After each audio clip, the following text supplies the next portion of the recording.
안녕하세요. 갓쓰고 미국의 공사 같은 이야기 전시를 담당한 국립고궁박물관 학예연구사 임지훈입니다.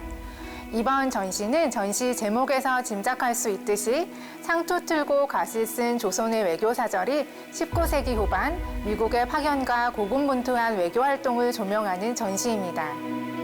이번 전시에서는 올해 한국과 미국이 1882년 수교를 맺은 지 140주년이 되는 해라 이를 기념해 당시 주미조선공사관에서의 업무와 생활에 대한 기록물인 국가등록문화재를 소개합니다. 전시장 바깥에서부터 마치 주미조선공사관에 방문한 듯한 느낌을 받을 수 있도록 공사관 건물의 외관처럼 조성하고 실내 곳곳에 공사관 분위기를 연출했습니다. 전시는 프롤로그 새로운 세계와 마주하다, 1부 자주외교를 향한 노력 첫 발을 내딛다, 2부 본격적인 외교 활동을 펼치다, 에필로그 미국 속의 한국, 주미조선 대한제국공사관 총 4개의 주제로 구성되어 있습니다. 전시실로 들어서면 정면에 조선이 점차 근대화되어 가는 과정을 인물의 변화로 빗대어 보여주는 인트로 영상을 볼 수 있습니다. 1882년 5월 22일 조선은 서양국가와는 처음으로 미국과 조미 수호 통상 조약을 체결했습니다. 조약 체결 전 조선에게 미국은 미지의 나라이자 오랑캐 나라였지만 점차 청나라의 간섭에서 벗어날 수 있게 도와줄 나라, 선진국가로서 배워야 할 나라로 인식되었습니다. 조미 수호 통상 조약은 비록 청나라에 의해 주도되었고 일부 조항에 의해 불평등한 조약이라는 한계가 있지만 조선과 미국이 서로를 이해할 수 있는 계기가 공식적으로 마련되었다는 의의가 있습니다. 미국은 조약 체결 다음 해 조선의 상주공사로서 푸트를 파견하고 미국 공사관을 개설했습니다. 조선은 이에 대한 외교적 답례이자 미국의 근대 문물과 제도를 시찰하려는 실질적인 목적에서 외교사절단, 즉 보빙사를 파견했습니다. 보빙사는 정권 대신 민혁익을 대표로 하여 부정권 대신 홍영식, 종사관 서강범 등 11명으로 구성되었습니다. 보빙사 일행 사진을 인공지능 기반으로 복원한 영상을 통해 각 인물의 표정을 생생하게 관람하실 수 있습니다. 보빙사에는 미국인과 함께 중국인과 일본인이 있었는데요. 당시 한국어와 영어 간 통역을 바로 하지 못했기 때문에 중국어나 일본어를 거쳐 영어로 통역할 수밖에 없었던 초기 통역의 어려움을 알 수 있습니다.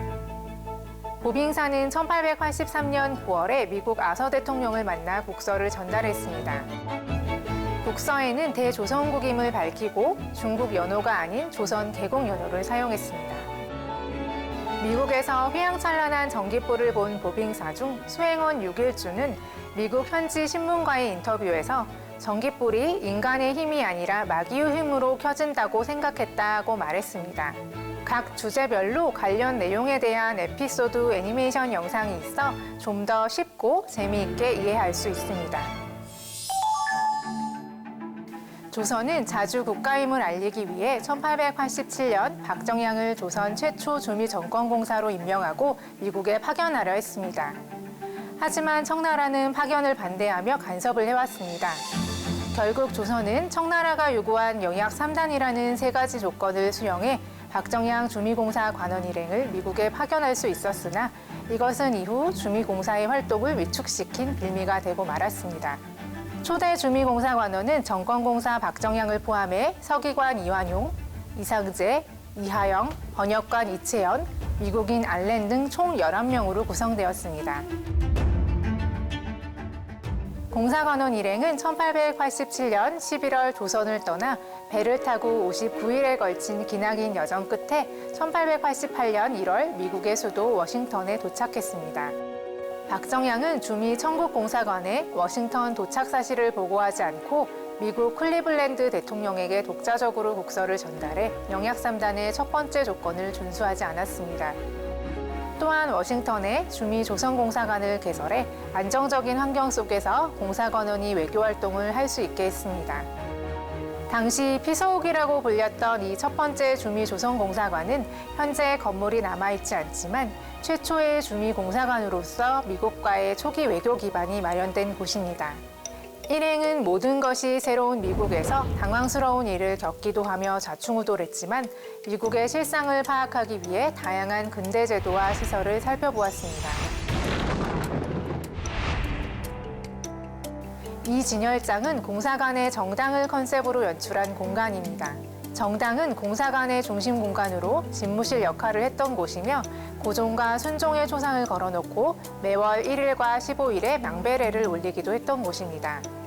이 두 점의 그림은 수행원이자 서화가였던 강진이가 각각 고종과 순종의 탄신일을 맞아 그들의 모병 장수를 기원하기 위해 워싱턴에서 그린 그림입니다. 강진이는 조선인으로서는 최초로 미국 풍경을 그린 화차 본별도를 남기기도 했습니다. 이 책은 죽청고 중 종안일기로 박정향이 미국에서의 활동에 대해 남긴 여러 기록을 후대인이 모아 엮은 것입니다. 테이블 위에 놓인 두 점의 기록물은 이번 전시의 출발점이 된 국가등록문화재 미국 공사왕복수록과 미국 서간입니다. 미국 공사왕복수록은 서기관 이상재가 외교 업무를 수행하기 위한 각종 문서와 참고 정보를 정리한 공무자료 모음집입니다. 여기에는 성사되지는 않았지만 미국과 경인철도 설치를 논의했음을 보여주는 철도 약장 초안이 실려 있어 주목됩니다. 미국 서간은 이상재가 가족에게 보낸 편지를 묶은 것으로 집안일과 관련된 내용을 비롯해 미국에서의 열악한 생활, 업무 수행의 어려움 등이 포함되어 있습니다. 이 공간은 공사관에서 손님을 맞는 접견실에 해당하는 객당을 토대로 다양한 그래픽 요소를 활용해 꾸민 공간입니다.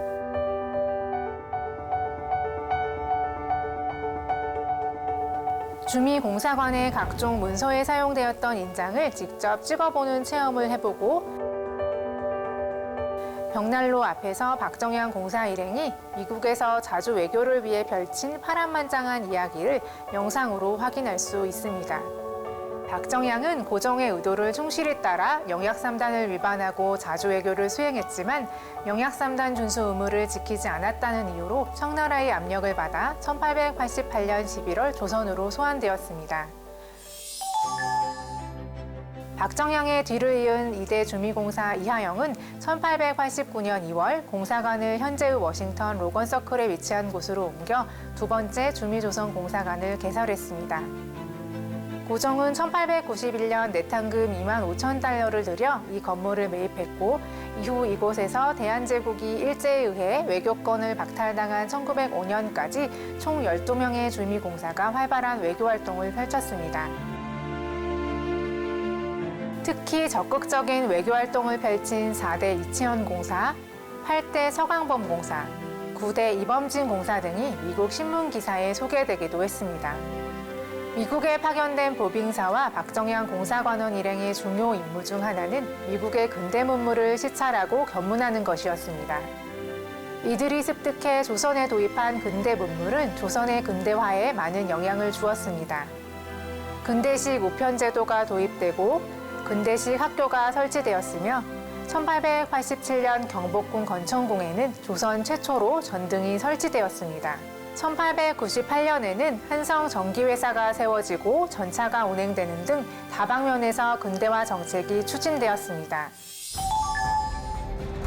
마지막 에필로그에서는 2012년 정부와 민간의 노력으로 되찾아 복원한 두 번째 주미공사관의 모습을 영상을 통해 구석구석 보여줍니다.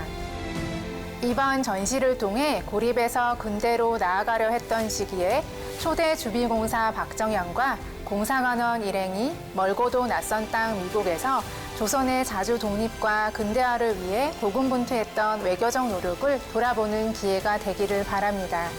감사합니다.